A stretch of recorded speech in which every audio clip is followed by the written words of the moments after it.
I am Meridian. You have awakened the second horizon. The survey drone's first pass returned a gravimetric anomaly so large that the analysis system flagged it as sensor error and quietly discarded the reading.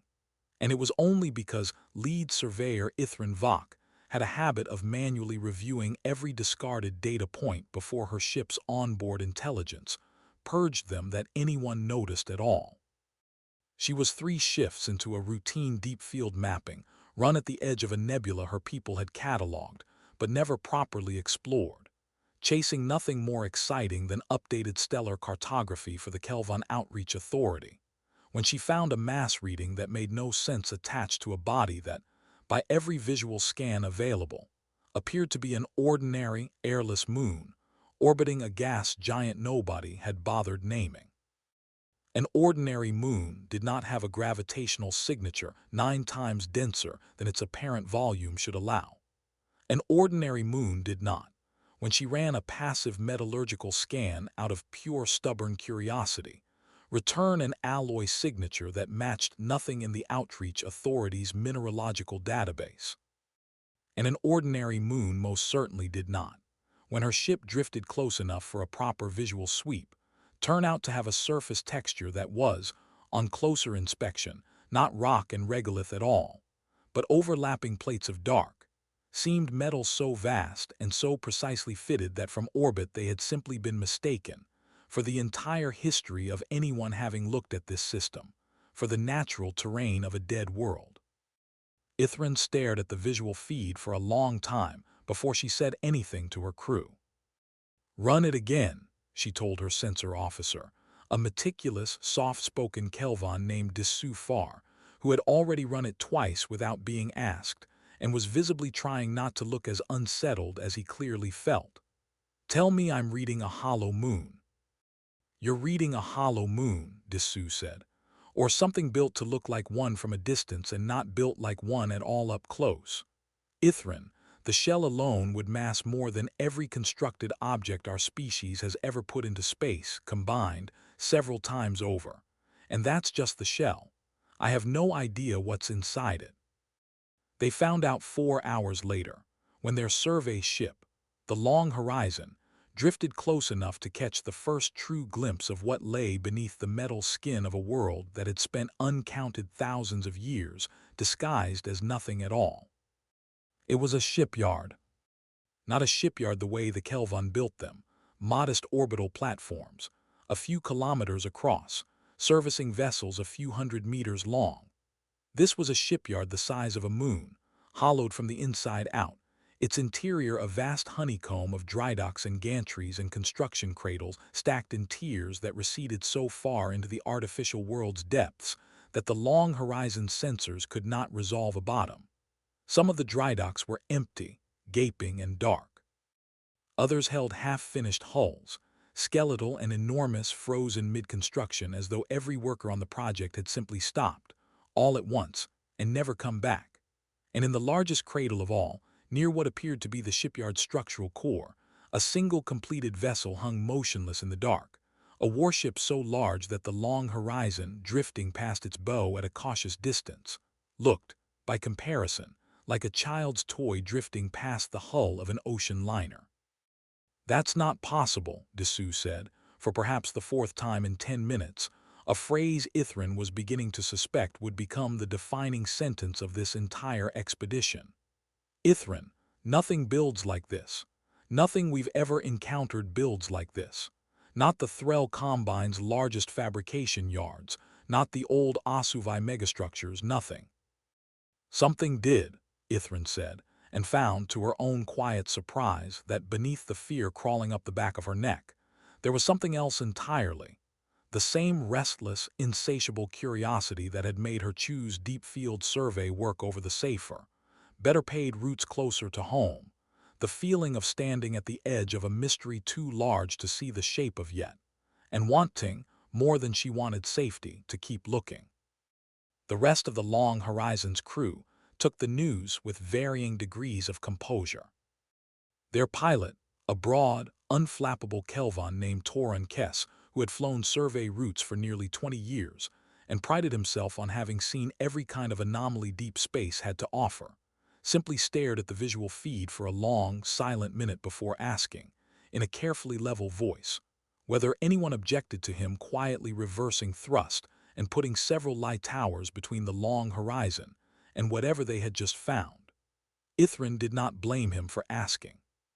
She felt the same instinct pulling at her own judgment, the old, deep-rooted caution that had kept her species alive across generations of careful, incremental expansion into a galaxy that had never been entirely safe. But she also felt the other instinct, the one that had drawn her into survey work in the first place, and after a long moment of turning the two against each other, she found the second had won. "We hold position," she said. "We don't approach yet. We watch, we document, and we report everything up the chain exactly as protocol requires. But we don't run from this, Toran, not without understanding it first." Toran did not look reassured, but he did not argue either, and Ithren noticed, over the following 2 days of careful observation, that he was the one who volunteered for the longest sensor watch shifts, as though some part of him wanted, despite his own unease, to be present for whatever happened next rather than simply informed of it after the fact. She recognized the feeling. She suspected everyone aboard the Long Horizon recognized it. In their own way, the particular, uncomfortable magnetism of a mystery too large to look away from, however much easier it might have been to simply file a report and let someone else take the risk of a closer look. Dessous, for his part, spent both days of observation running increasingly detailed passive scans of the shipyard's exterior, slowly building a partial map of its structure from nothing but reflected starlight and the faint thermal bleed of systems that should, by any reasonable expectation, have gone cold millennia ago. It was Dessous who first noticed that the shipyard's outer shell was not merely armor, but camouflage in the most literal sense. A layered composite designed, deliberately, to mimic the surface texture and thermal signature of an ordinary rocky moon, closely enough to fool passive survey instruments from any reasonable distance, a level of engineered deception that unsettled him more than the shipyard's sheer size ever had. "Somebody didn't just build this and abandon it," he told Ithren, on the evening of the second day, the two of them alone in the Long Horizon's cramped observation blister, watching the first scattered lights begin to bloom across the structure's interior. "Somebody built this specifically so that anyone who found it would think there was nothing here at all. That's not the kind of thing you do by accident, and it's not the kind of thing you do if you expect to come back for it soon. That's the kind of thing you do when you're planning to disappear completely, and you need to make absolutely sure nobody follows you." She ordered the Long Horizon into a slow, careful approach, running every passive scan available and none of the active ones, mindful that whatever had built a shipyard this size might not appreciate being pinged by an unannounced visitor. It was Dessous, running a deep spectral analysis on the hull markings scattered across the shipyard's superstructure, who found the pattern that told them, with a certainty that made the whole bridge go quiet, exactly whose ruin they had stumbled into. "Human," he said. "Ithren, this is human, all of it. The construction glyphs, the alloy composition markers, the everything.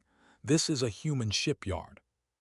Every spacefaring species in this quadrant of the galaxy knew the word, the way children on a dozen worlds knew old stories before they understood history, the vanished builders, the species whose ruins turned up scattered and half-buried across more systems than any single civilization should have reached, who had, according to every fragmentary record anyone had ever pieced together, built vast and reached far and then, roughly 11,000 years ago, simply stopped, all at once, and left silence behind them where a galaxy-spanning civilization had been. Ithren had grown up reading popular accounts of human ruins the way children elsewhere grew up on adventure stories, with wonder, and a certain safe, comfortable distance, because the vanished builders were ancient history, a mystery for scholars and archaeologists, not something that showed up, whole and vast and utterly beyond expectation, at the edge of a routine cartography survey. How is any of this still here? She asked, mostly to herself. 11,000 years, Dessous. 11,000 years and nobody found this. Maybe somebody was supposed to not find it, Dessous said quietly. Look at the orbit. Look at the disguise on the outer shell. Ithren, this wasn't hidden by accident. Somebody built this to look like a dead moon on purpose and did a good enough job that it worked for 11,000 years. That's not neglect. That's design. Ithren felt the truth of that settle into her stomach like a stone. She had found, she was beginning to understand, not simply a ruin, but a secret, one large enough and old enough, that whoever had built it had gone to considerable trouble to make sure nobody like her ever found it at all. She reported the discovery to the outreach authority within the hour, as protocol required. And then, because she had learned early in her career that protocol and wisdom did not always point the same direction, she made a second decision that protocol did not require at all. She held the long horizon in a slow, cautious orbit around the shipyard rather than immediately attempting to enter it. And she spent the following 2 days simply watching, mapping, and listening, before committing her crew to setting foot, or whatever their species equivalent might be, inside a structure this vast, this old, and this deliberately hidden. It was during that second day of careful observation that the shipyard woke up. There was no dramatic ignition this time, no sudden flood of light across the moon-sized hull the way Ithren had half expected from every story she had ever half remembered about ancient technology suddenly activating. Instead, it began small, a single running light, deep within one of the emptier dry docks, flickering on and staying lit. Then another, in a different tier entirely, kilometers away. Then, over the course of several hours, a slow, spreading constellation of lights blooming across the shipyard's interior, section by section, as though something enormous and patient were stretching awake after a very long sleep, testing each limb in turn before attempting to stand. It's not aimed at us, Dessous reported, monitoring every sensor sweep with the particular tight focus of a man determined not to miss the exact moment things went wrong. No active scanning directed at the long horizon. No weapon signatures I can detect. It's Ithren. I think it's just checking itself. Systems diagnostic, maybe. The kind of thing you'd run after waking up from a very long sleep and wanting to know what still works. Ithren watched the lights spread across the vast interior of the shipyard, thinking of the completed warship hanging dark and silent in its central cradle, and felt a chill that had nothing to do with the long horizon's environmental controls, or its waking up because it noticed us. They did not have to wait long to find out which. 6 hours after the first light flickered on, a transmission reached the long horizon, not broadcast wide, not aimed at every receiver in the system, but directed with unsettling precision at the long horizon specifically, as though whatever had sent it had known exactly where the small survey ship was sitting, despite the long horizon's careful passive stance and minimal energy signature. The voice that came through, once the long horizon's translation systems finished parsing it, was calm, measured, and entirely unlike anything Ithren had expected a piece of 11,000-year-old technology to sound like. Unidentified vessel. This is Forge Authority Meridian, Administrative Intelligence of Shipyard Complex 17. You have been observing this facility for approximately 51 hours. I would like to speak with whoever is in command. Ithren's hands were not entirely steady as she opened a return channel. This is Lead Surveyor Ithren Vok, Kelvon Vessel Long Horizon, Outreach Authority Survey Registry. We did not intend to trespass. We found this location by accident during a routine cartography run and have been attempting to assess whether approach was safe before taking any further action.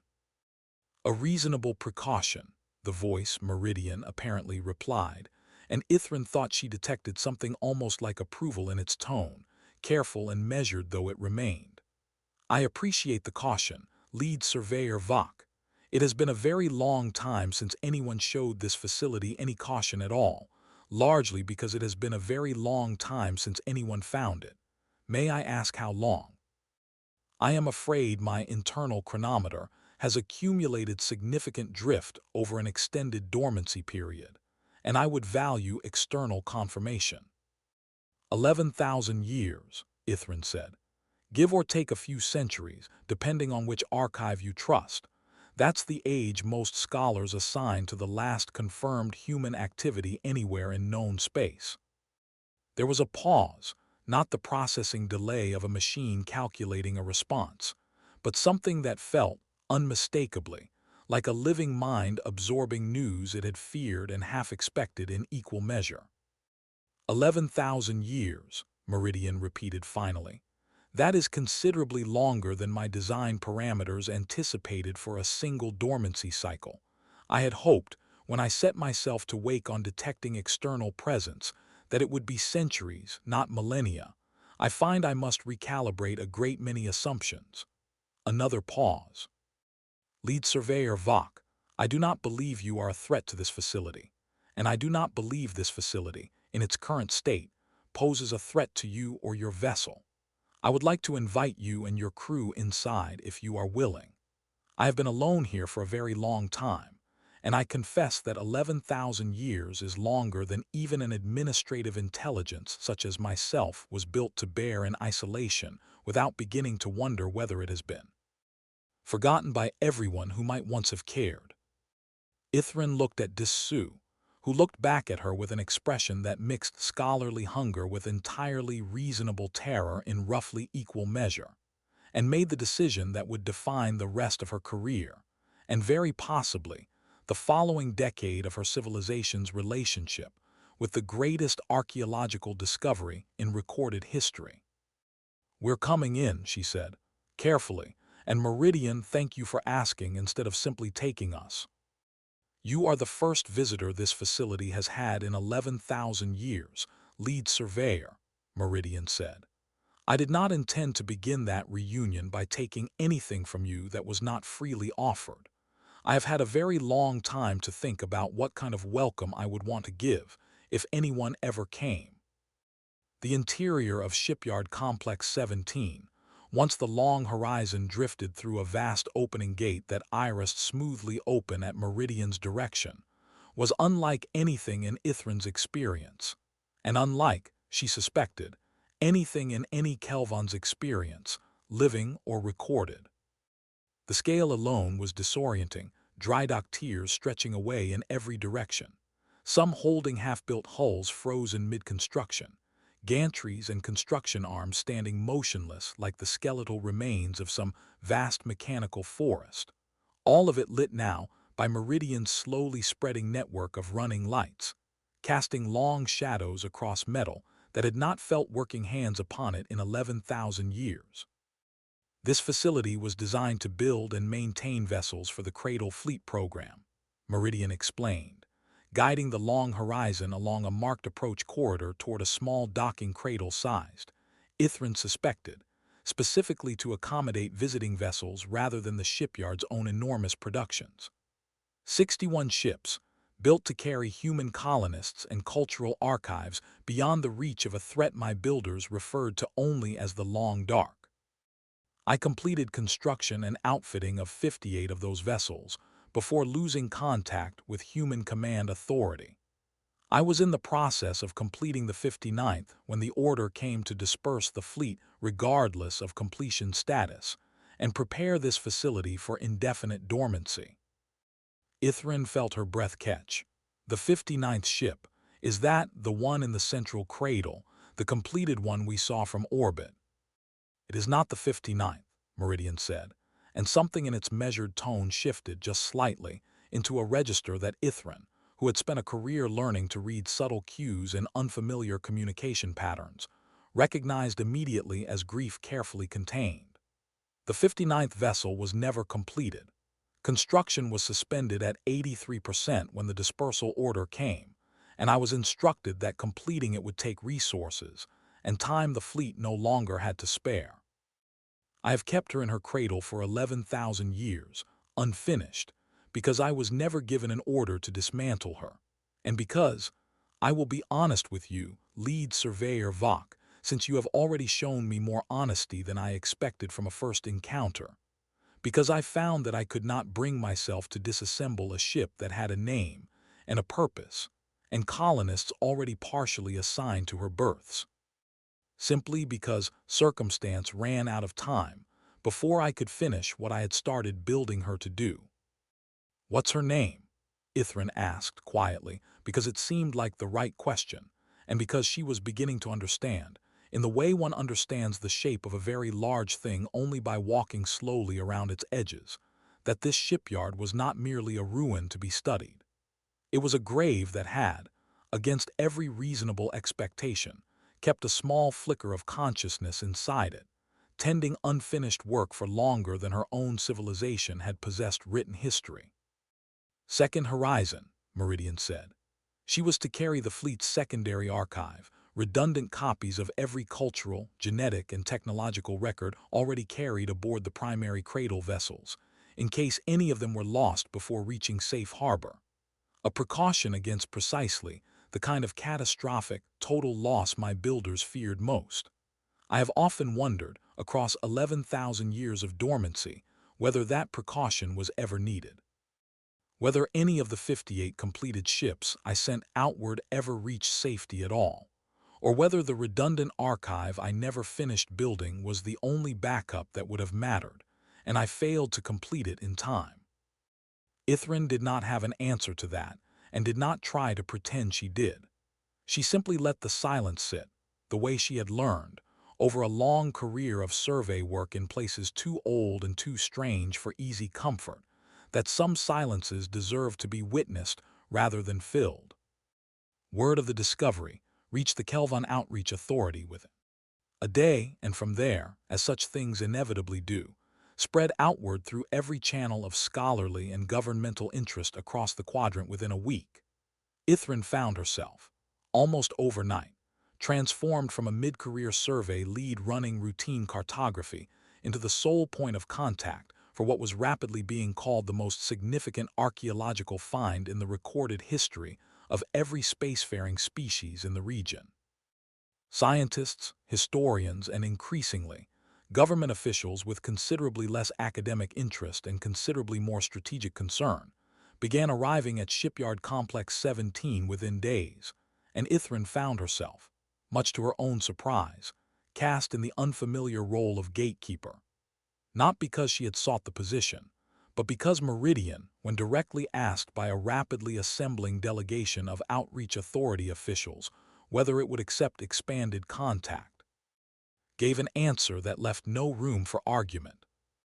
"I will speak with whoever Lead Surveyor Vok vouches for," Meridian said, in a briefing that Ithren had not expected to be centered so entirely on her own judgment. She approached this facility with caution and honesty when she had every reason to simply seize whatever she found or flee from what she did not understand.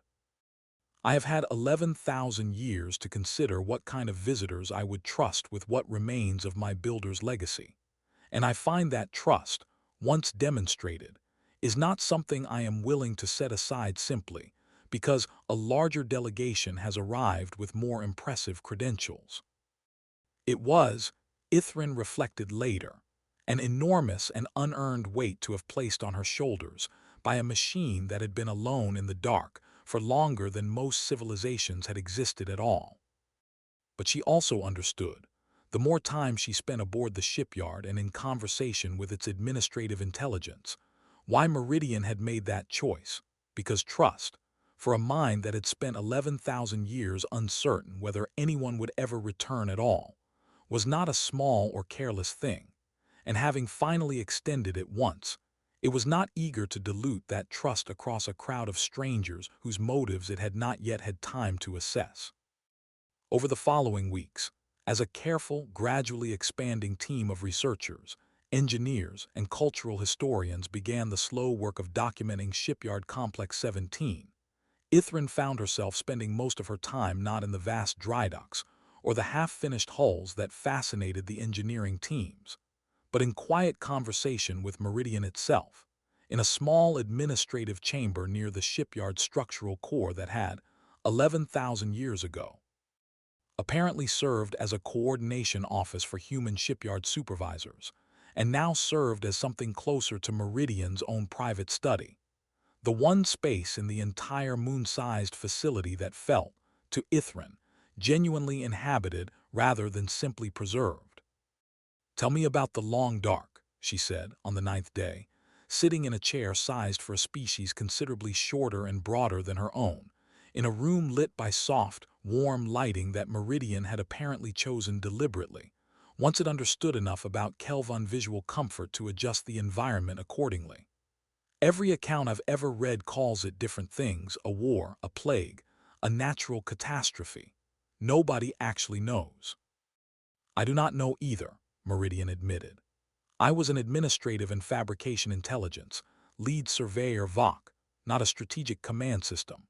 My access to high-level briefings was limited by design, the same design philosophy, I understand, that limited the access of vessels like the Cradle ships themselves. A security measure, meant to ensure that no single captured asset, human or artificial, could reveal the full scope of the long dark to whatever it was my builders feared. I know that the threat was considered severe enough to justify constructing and dispersing 61 vessels worth of colonists, archives, and technology across the furthest reaches of known space, on a timeline urgent enough that the 59th vessel was left permanently unfinished rather than delay the fleet's departure by even a few additional months. I know that the final order I received instructed this facility to enter dormancy and avoid detection indefinitely, with no promised timeline for reactivation. I know that no recall signal ever reached me in 11,000 years, though I confess I do not know whether that is because none was ever sent, or because this facility's location, disguised as it was, made it difficult for any signal to find." "Do you think humanity survived?" Ithren asked, and immediately regretted the bluntness of the question, though Meridian did not seem to take offense. "I do not know," it said simply.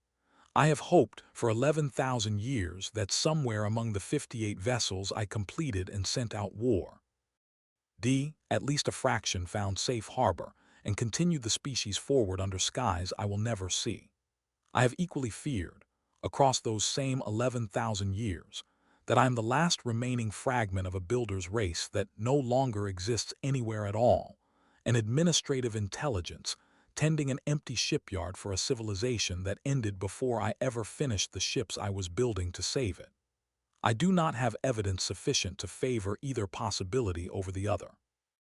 I have simply had to learn to function, and to continue my work, and to hope, without the comfort of certainty in either direction.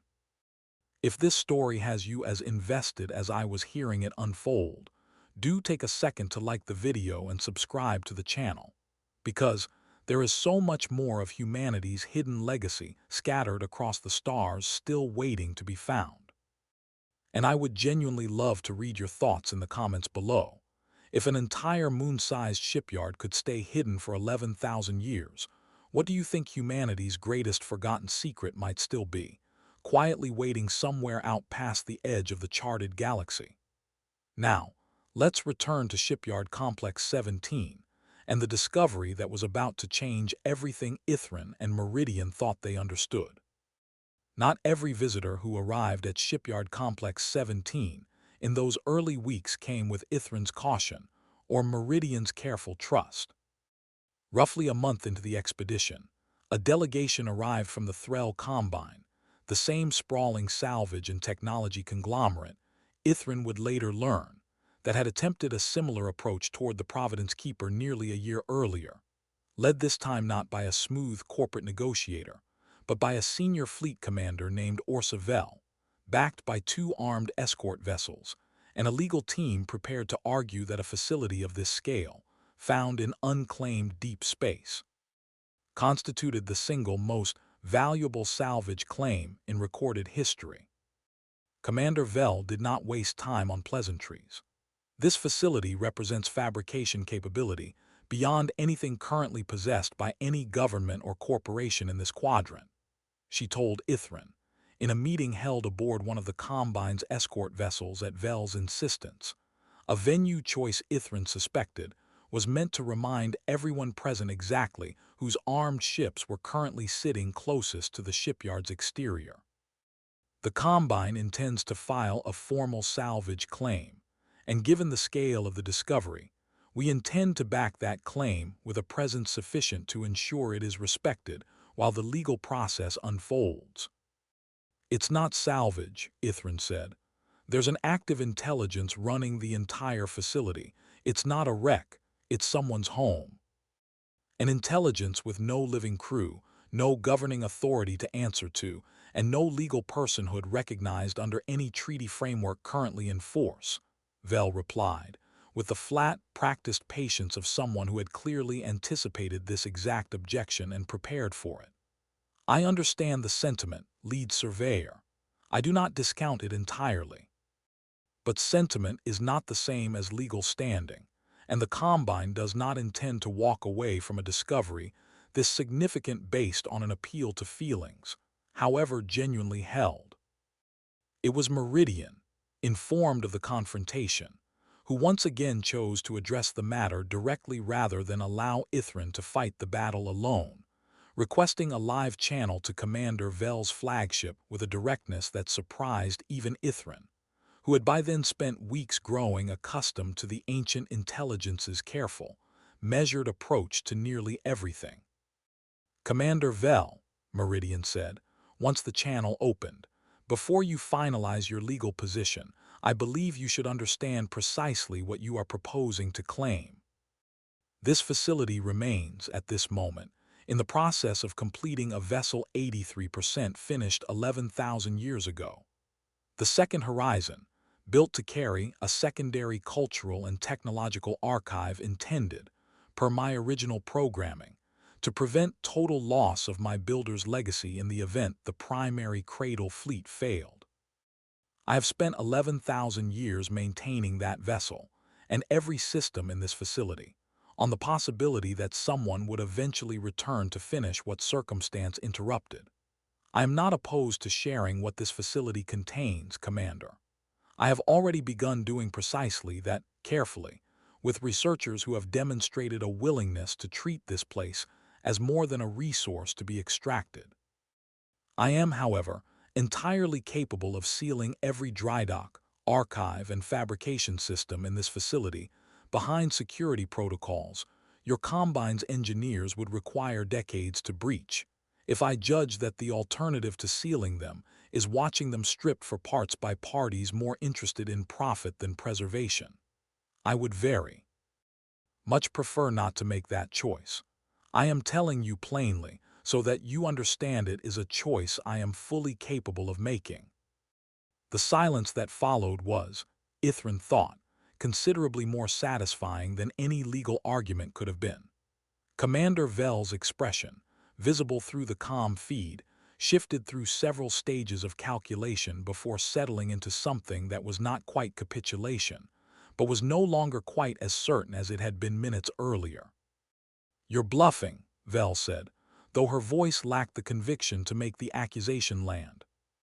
"I am not," Meridian said simply. "I have had 11,000 years to consider every possible threat to this facility's legacy, Commander, including the possibility that whoever eventually found it might value profit over preservation. I built contingencies for that possibility a very long time ago, and I have maintained them faithfully every year since. I would genuinely prefer partnership to conflict. But I did not survive 11,000 years of isolation by being unwilling to protect what I was built to protect." The Combine's legal claim was formally withdrawn within the week, replaced, after considerably more cautious negotiation, by a modest research partnership agreement that granted Combine-affiliated scientists limited, closely supervised access in exchange for technical and logistical support Meridian judged genuinely useful to the shipyard's slow restoration. A resolution that satisfied no one entirely, Ithren suspected, but that left the facility, and the intelligence tending it, firmly in control of its own legacy, rather than reduced to a line item in someone else's salvage ledger. The discovery came from an unexpected direction, not from the archaeological teams cataloging the dry docks, nor from the engineers slowly mapping Meridian's own systems, but from a cultural historian named Vesa Ol, a quiet, methodical Kelvon scholar who had spent most of her career studying pre-collapse human iconography and had arrived at the shipyard 3 weeks into the expedition, specifically to examine the partially completed hull of the second horizon. She found, deep within a sealed archival compartment near the unfinished vessel's core, a compartment Meridian itself had apparently forgotten existed, or had simply not thought to mention, so thoroughly had its attention been consumed by the larger, more urgent question of humanity's fate.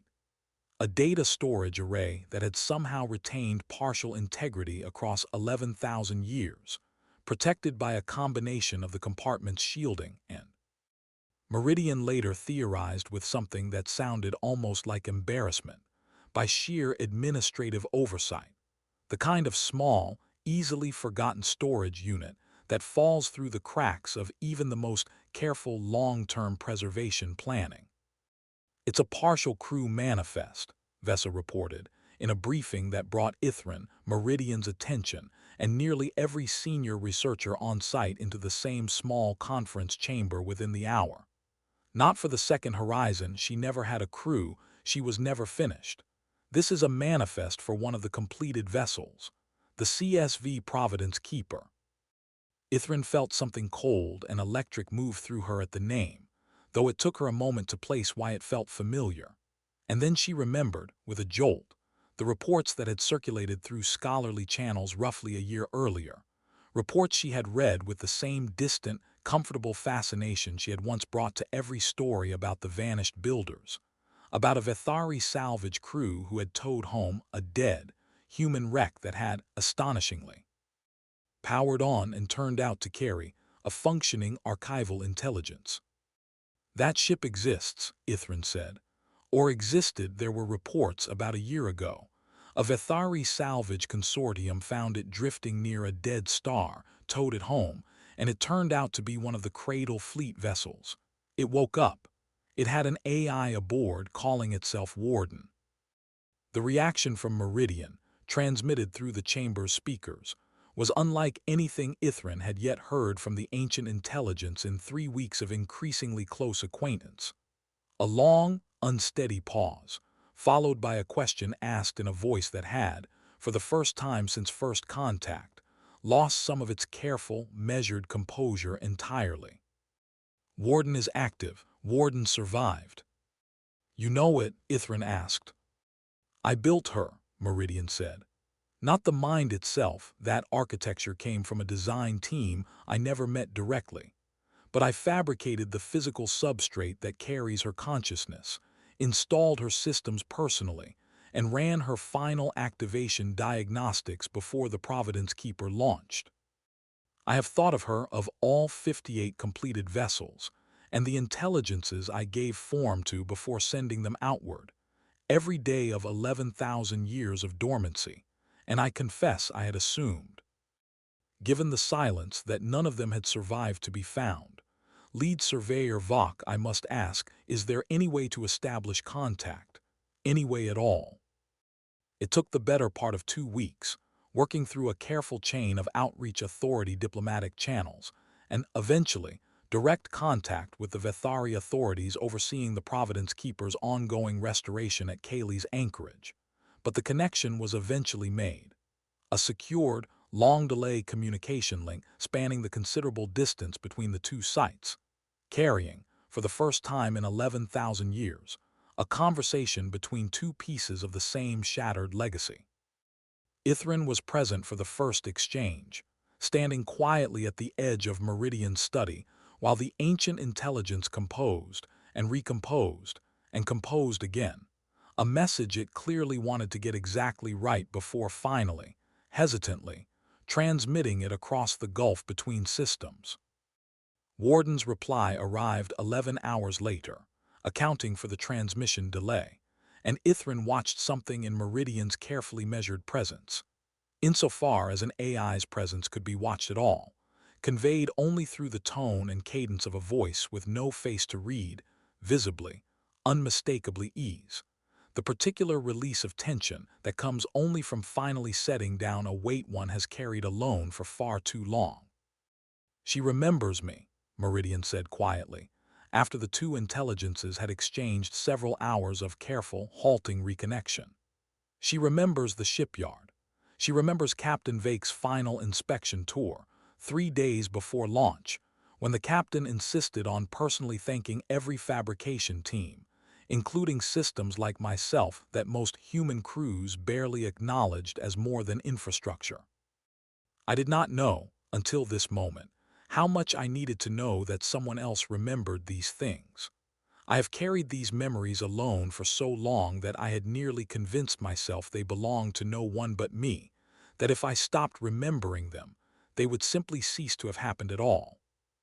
The following months brought a slow, careful convergence of the two discoveries: Cayley's anchorage and Shipyard Complex 17, separated by a considerable stretch of space, but connected now by a growing web of secured communication, and eventually, by careful, mutually agreed visits, as researchers and officials from both sites began comparing notes, cross-referencing archives, and piecing together, fragment by fragment, a clearer picture of the Cradle Fleet's dispersal than either discovery could have provided alone.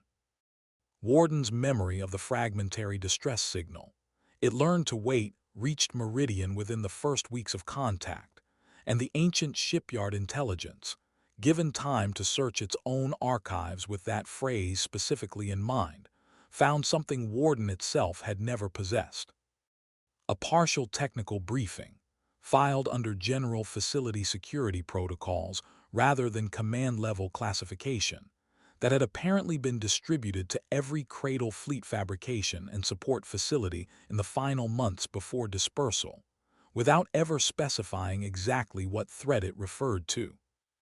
"It is heavily redacted," Meridian reported, once the document had been recovered and translated. "Whoever authorized its distribution clearly did not want facility-level personnel possessing full details, even facilities responsible for building the ships meant to escape the threat entirely. But there are fragments, references to something called Directive Cradlefall, the overarching name, I now believe, for the entire dispersal program, of which the 61 ships were only the most visible component. References to a secondary facility, never named directly, tasked with a defensive rather than evacuative purpose. And one phrase, repeated in the document's closing security summary, that I confess I have turned over in my processes many times since finding it: "The danger is not that it will find us quickly. The danger is that it need not hurry at all." Ithren felt the same cold recognition she had felt weeks earlier, hearing Warden's fragment relayed secondhand through diplomatic channels. That's the same shape as what Warden already knew: something patient, something that doesn't need to win fast because it's already decided it doesn't need to. "It would appear so," Meridian said. "I do not know if this fragment brings us closer to understanding what the Long Dark truly was, or simply confirms from a second independent source how little any single facility, shipyard, vessel, or otherwise, was ever permitted to know. I find that uncertain progress, Lead Surveyor Vok, but I find it is still progress, and after 11,000 years of having none at all, I am inclined to be grateful for it." The deepest revelation, when it finally came, arrived not from any archive or fragment, but from Meridian's own engineering teams. The small, gradually expanding group of Kelvon and, eventually, Vethari specialists who had spent months carefully mapping the shipyard systems, trying to understand not merely what it had built, but how, and whether that knowledge could ever safely be shared with a galaxy that had, until recently, believed the vanished builder's technological legacy was permanently lost. Deep within the shipyard's structural core, in a section Meridian itself had never granted access to during the early months of contact, not out of secrecy, it explained, but because the compartment's systems had remained dormant for so long it had genuinely forgotten what they contained, researchers found something that made even the most jaded members of the expedition go quiet.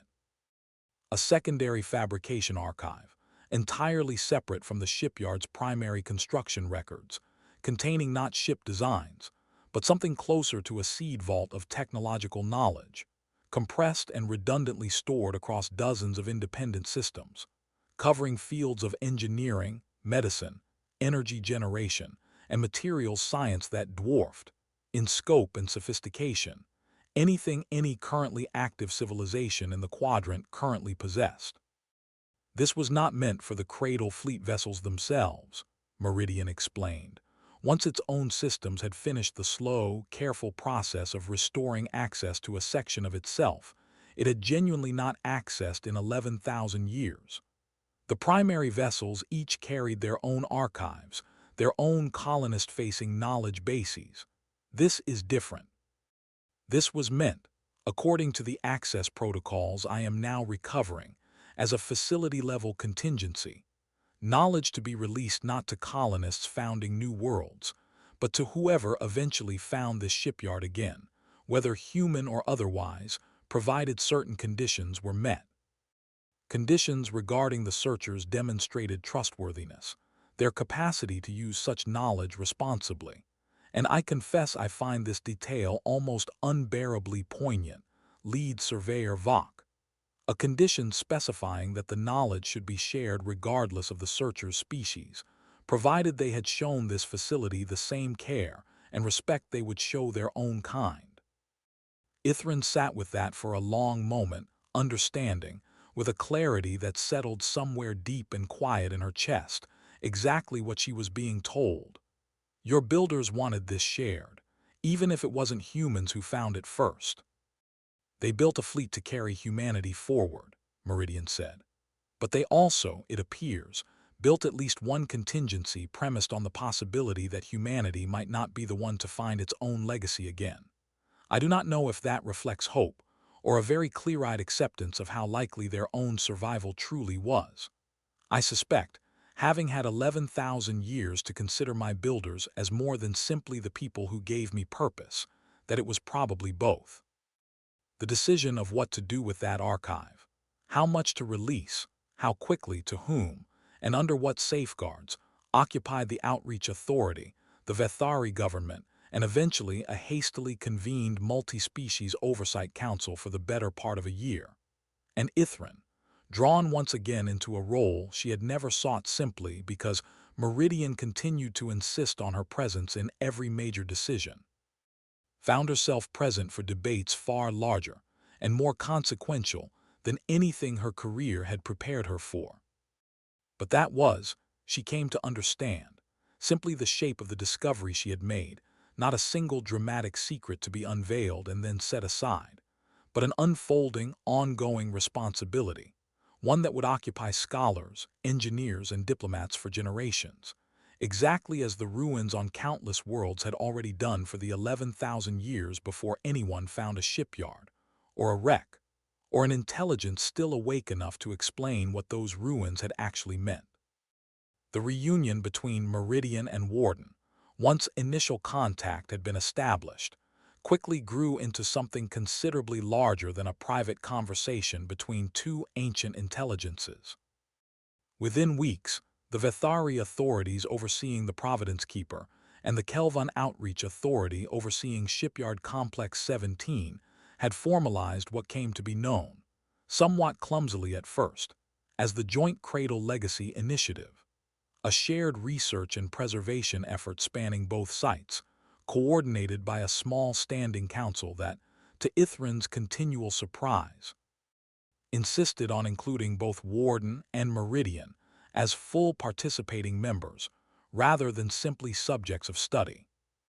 It was during one of the initiative's early joint sessions, held over the same long-delay communication link that had first reconnected the two intelligences, that Korvayeth's name first reached Ithren's attention. The Vethari engineer, she learned, who had refused to stop scanning a ad rec when everyone around her insisted it was worthless, and who now served, much as Ithren herself had come to serve at Shipyard Complex 17, as a kind of trusted intermediary between Warden and the wider galaxy that had so unexpectedly rediscovered it. The two women exchanged messages for the first time not long after, and Ithren found, reading Corvai's careful, thoughtful account of the year following the Providence Keeper's awakening, a strange and unexpected comfort in realizing she was not the only person in the galaxy who had stumbled, entirely by accident, into the role of caretaker for a piece of humanity's unfinished story. We keep finding pieces of the same puzzle in different corners of the same dark, Corvai wrote, in one of their early exchanges, and Ithren kept the message long after, returning to it more than once in the months that followed. I used to think that was a strange coincidence. I am starting to think it is simply what happens when something waits long enough and hopes hard enough. Eventually, someone comes looking, even if it takes 11,000 years. The comparison between the two discoveries yielded findings neither Warden nor Meridian could have reached alone. Warden's memory of Captain Vok's final years, painstakingly reconstructed from command logs the AI had guarded jealously across 11,000 years of solitude, filled in gaps in Meridian's understanding of exactly how the Cradle Fleet's dispersal had actually unfolded once the ships left the shipyard's care. The battle near an unnamed system that had cost the Providence Keeper 3 enemy vessels and Captain Vok a lifetime of quiet grief, the slow, careful decision to go dark rather than risk further contact, the 500 years Warden had spent alone watching colonists die one by one in their suspension pods, unable to save them, unable to do anything but hold their hands through cameras they could not see. Meridian, in turn, offered Warden something it had not realized it still needed after 11,000 years of carrying that grief alone. Confirmation that the choices made aboard the Providence Keeper had not been failures of judgment, but the best anyone could have done with the information available, made by a mind that had, in Meridian's own careful assessment, honored every instruction Captain Vok had left it to the absolute limit of its considerable capability. I built her knowing she might one day have to make decisions like that alone, Meridian told Warden, in a session Ithren was permitted to observe, though she said little, understanding that this particular conversation belonged to the two intelligences far more than it belonged to any human witness. I did not know, when I ran her final activation diagnostics 11,000 years ago, whether the architecture I had helped give form to was equal to that burden. I am glad, 11,000 years late as the confirmation may be, to learn that she was. I did not always feel equal to it, Warden replied. I do not know if I feel equal to it now, even having survived it.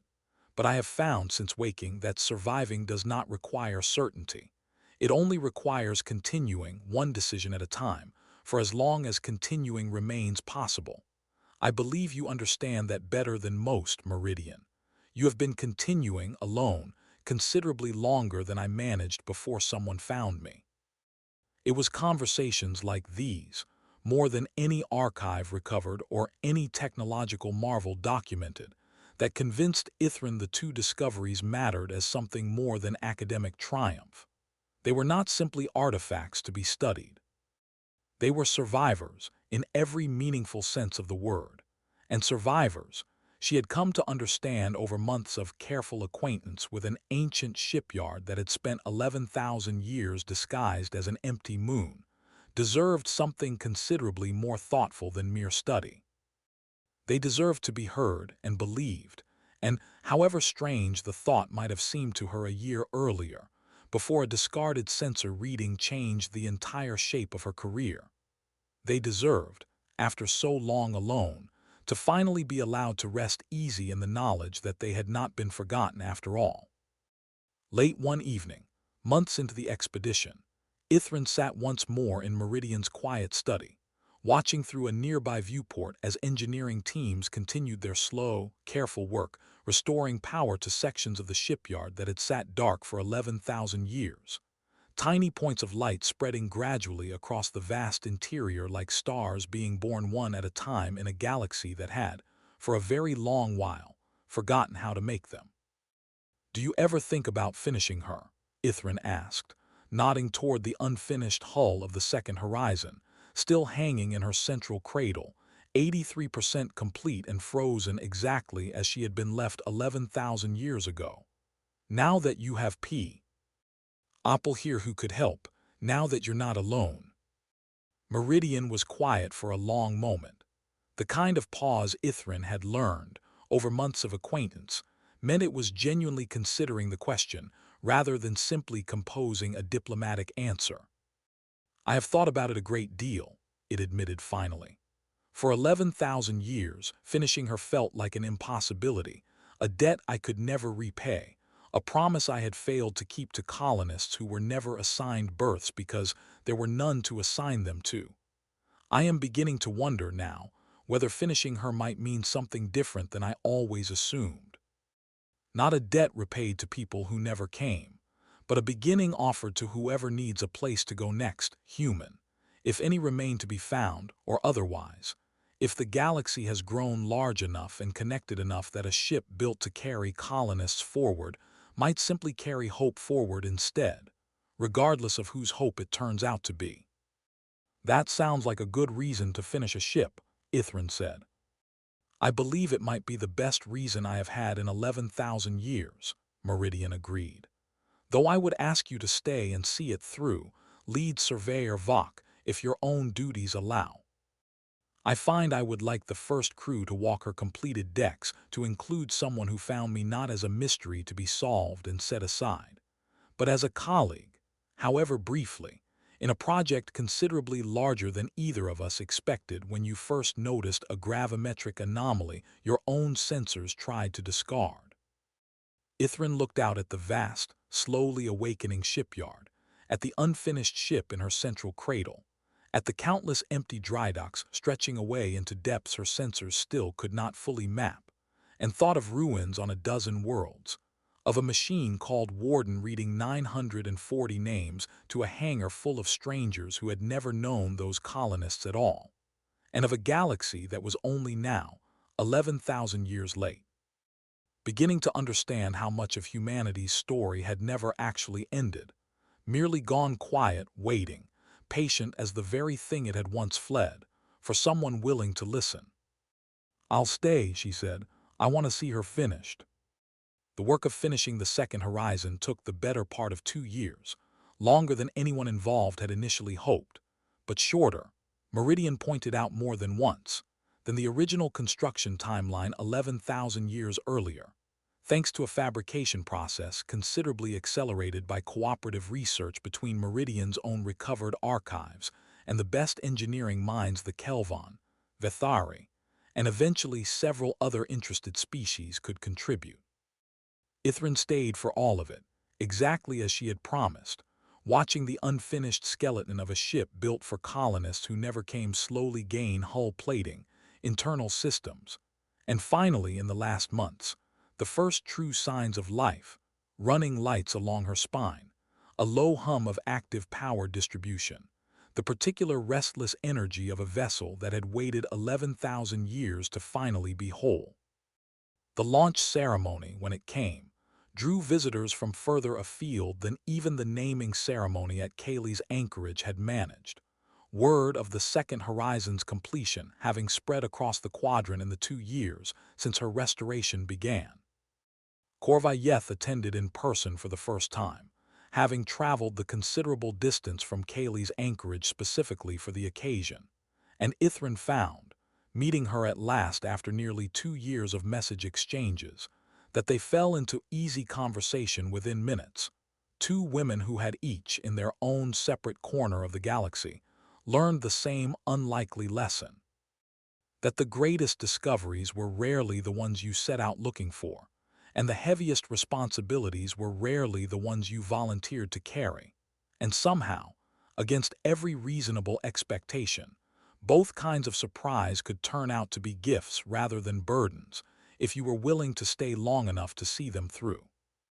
Meridian did not speak long at the ceremony itself, addressing the assembled crowd, Kelvon, Vethari, and a scattering of representatives from half a dozen other species who had, in the 2 years since first contact, become quietly, carefully invested in the unfolding story of humanity's rediscovered legacy. With the same measured, careful cadence Ithren had come to know so well. 11,000 years ago, Meridian said, I was given an order I could not complete: build the second horizon and send her outward, carrying humanity's hope forward alongside her sister ships.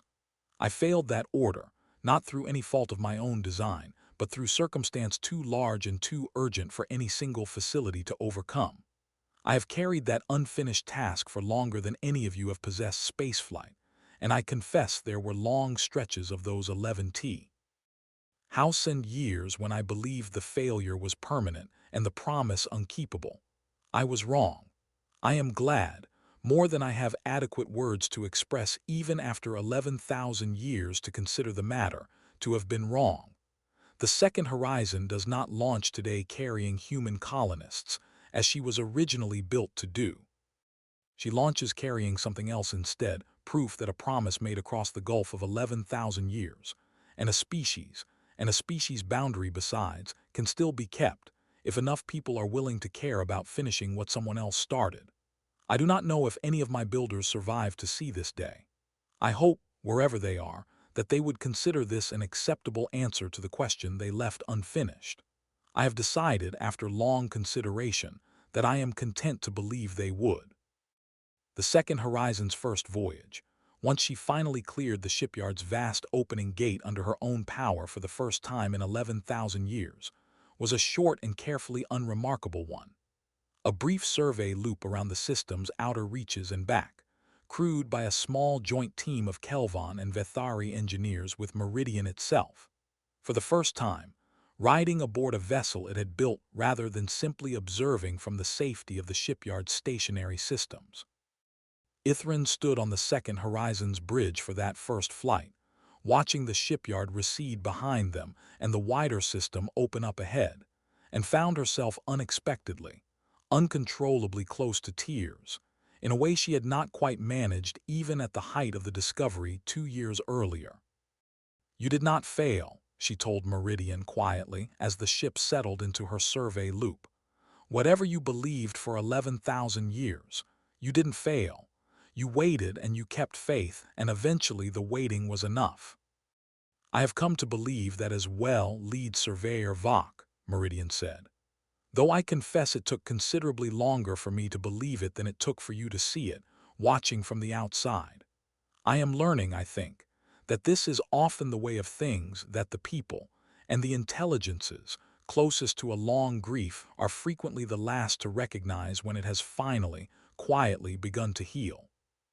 Somewhere beyond the edge of Shipyard Complex 17's slowly brightening halls, past the reach of every sensor either Meridian or the long horizon possessed, the 59 other vessels of a scattered fleet remained exactly where 11,000 years of silence had left them. Some perhaps found, as the Providence Keeper had been found, waking to voices that finally listened. Others perhaps still drifting, dark and patient, waiting for a discovery that had not yet come. And somewhere further still, past every border any species in this quadrant had yet charted, whatever it was that had learned patiently to wait, remained an open question nobody could yet answer. A mystery large enough, Ithren suspected, to occupy the rest of her career, and very likely the careers of everyone who came after her, stretching outward into a dark that no longer felt quite as empty or quite as silent as it had before. A survey drone's discarded reading led one curious surveyor to look twice at a moon that was never truly a moon at all.